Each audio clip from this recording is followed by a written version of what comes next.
Hello student, आज की class में हमारा पहला टॉपिक है validity of ray optics. Ray optics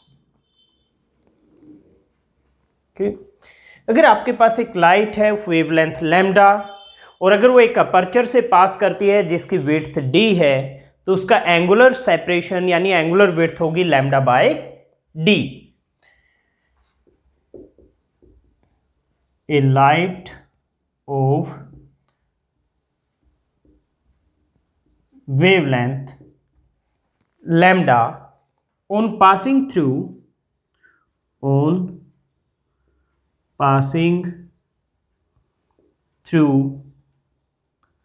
an aperture of width d gets diffracted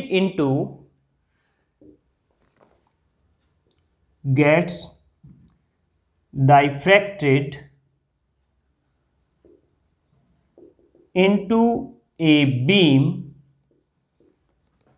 of angular width theta equal to lambda by D. आपने diffraction at a single slit पढ़ा है, वहां पर यह भी आपने पढ़ा है।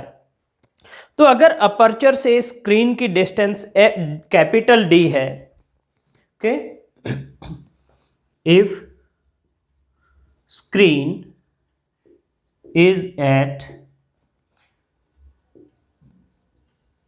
Distance D from aperture,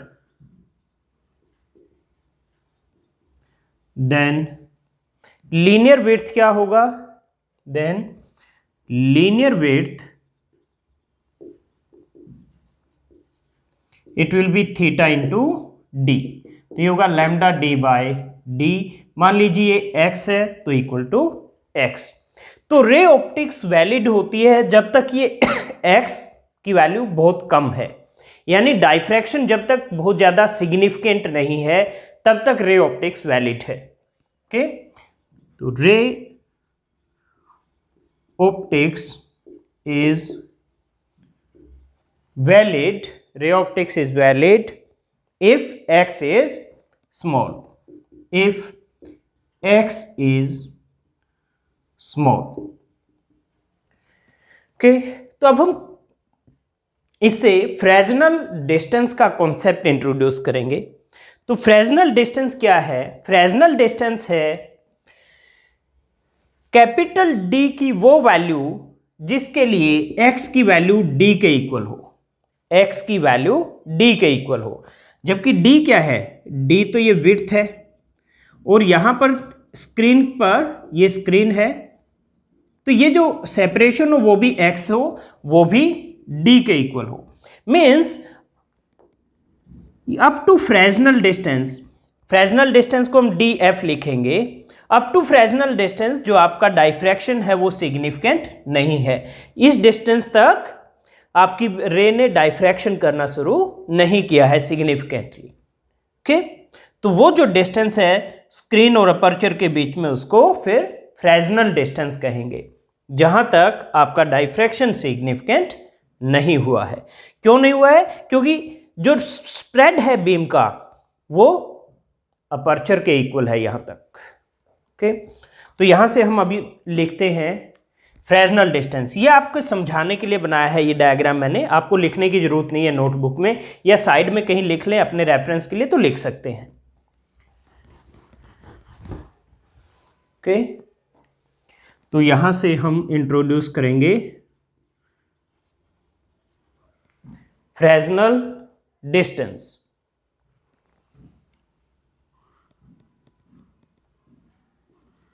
Fresnel distance. So what is Fresnel distance?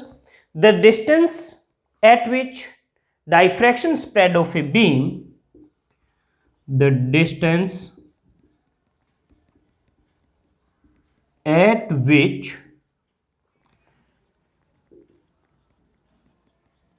diffraction spread of a beam, diffraction spread of a beam is equal to size of aperture, is equal to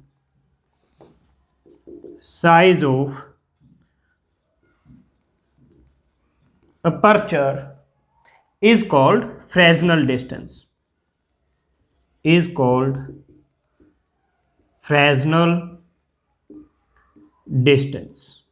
Okay, so when x equal to d, okay, spread equal to size of aperture d, d equal to df, df क्या है, फ्रेस्नल distance, df आपकी Fresnel distance है. Okay, तो ये equation 1 में रख दीजिए. Equation में x equal to lambda D by D है, तो x की जगह आप d रखेंगे, तो d equal to lambda d, capital D की जगह df divide by d. Okay,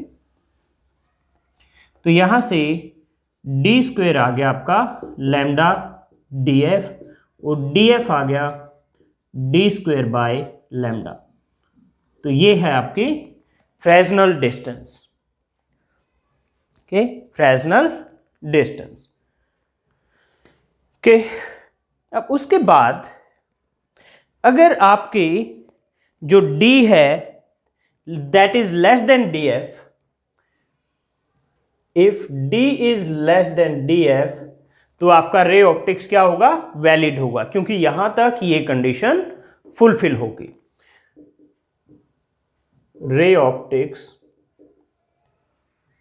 is valid. Okay, so if d is less than df, okay, तो d less than df का मतलब क्या हुआ, d less than df की value है d square by lambda, d square by lambda. तो यहां से आ गया d is greater than under root lambda d, d is greater than under root lambda d. अब यहां पर जो quantity under root lambda d है,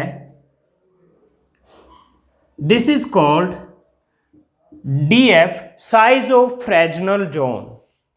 this is size of Fresnel zone. Okay, तो that means for ray optics to be valid d has to be greater than df. Okay, so d is greater than df इस equation से, क्योंकि under root lambda D क्या है, df है. Okay, so if d is greater than df, ray optics is valid, ray optics is valid. Okay, अब ये फ्रेस्नल zone क्या होता है स्टूडेंट, ये आपके सिलेबस में नहीं है, ये हायर एजुकेशन में पढ़ाया जाता है, ग्रेजुएशन में यूजुअली, तो इसके लिए आपको अभी चिंता करने की ज़रूरत नहीं है. तो ये था आपका topic validity of ray optics, और ये टॉपिक कंप्लीट हो गया.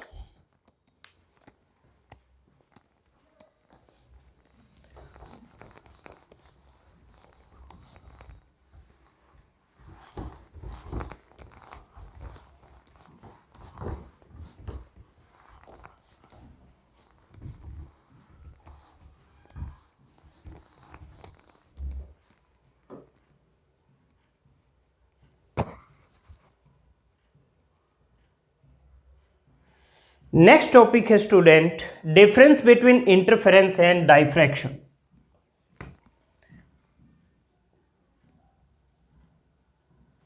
Difference between interference and diffraction.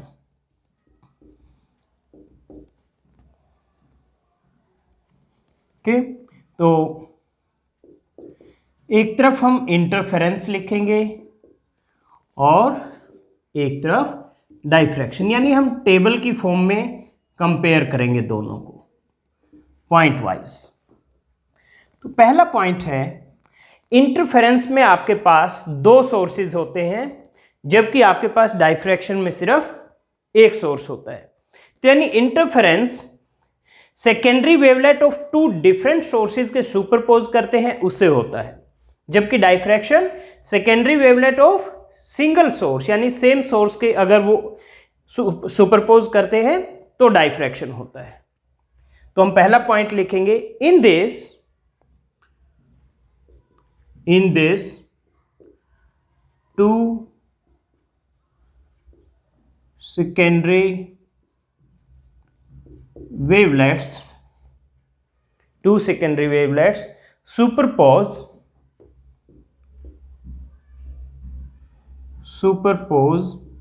which originate from two different coherent sources, which originate from two different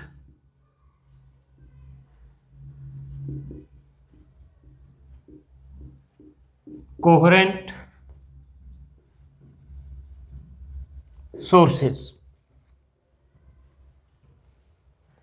diffraction में secondary wavelets which superpose originate from same source. सेकेंडरी wavelets which superpose originates from same source। Second point, interference में fringes की सभी dark और bright दोनों fringes की fringe width क्या होती है, लैम्डा डी बाई डी। लेकिन डाइफ्रैक्शन में सेंट्रल फ्रिंज की विड्थ डबल होती है सेकेंडरी मैक्सिमा से। तो इंटरफेरेंस में आप लिखेंगे, all dark and bright fringes are of equal width, all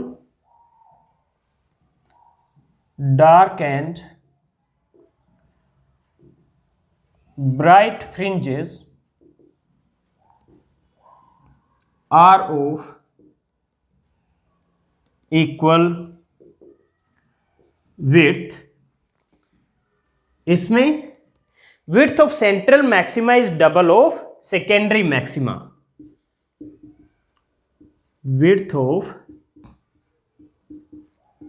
central maxima is double of secondary maxima। तो ये सेकेंड डिफरेंस है। नेक्स्ट है, इंटरफेरेंस में जितनी भी ब्राइट फ्रिंजेज होंगी सभी की सेम इंटेंसिटी होगी, मीन्स इस तरह से होगा,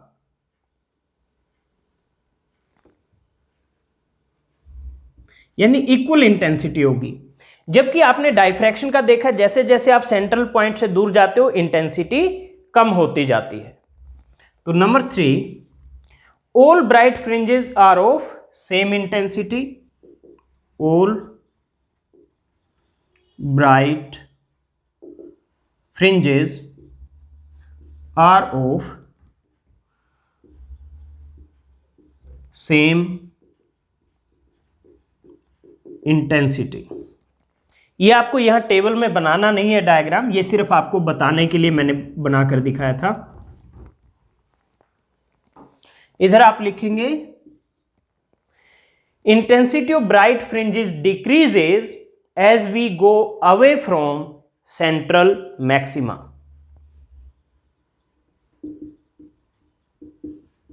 intensity of bright fringes decreases as we go away from central maxima.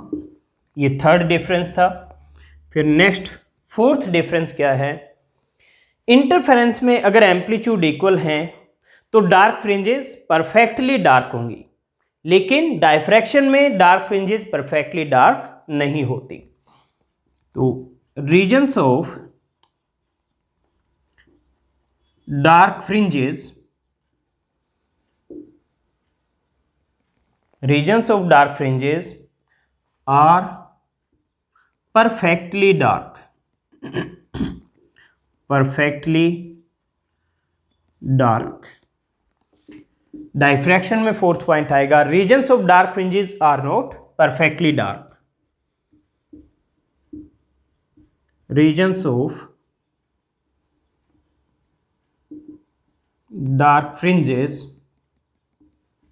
Are not perfectly dark. ये फोर्थ पॉइंट है। ओके,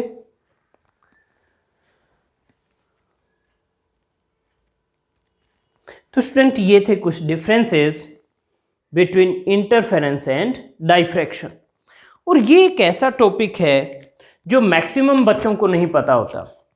बच्चों को लगता है डाइफ्रैक्शन में भी इंटरफेरेंस हो रहा है, जबकि इंटरफेरेंस डाइफ्रैक्शन दोनों में सुपरपोजिशन हो रहा है। ओके, तो ये मैक्सिमम बच्चों को नहीं पता होता। अगर आप ये क्वेश्चन पूछते हैं what is difference between interference and diffraction, specially वो फर्स्ट वाले पॉइंट को एक्सप्लेन नहीं कर पाते अच्छे से, तो आपको ये अच्छे से पता होना चाहिए। आपके वाइवा में भी, प्रैक्टिकल वाइवा में भी ये क्वेश्चन पूछा जाता है अगर आपको ऑप्टिक्स का एक्सपेरिमेंट करने के लिए दिया गया है तो।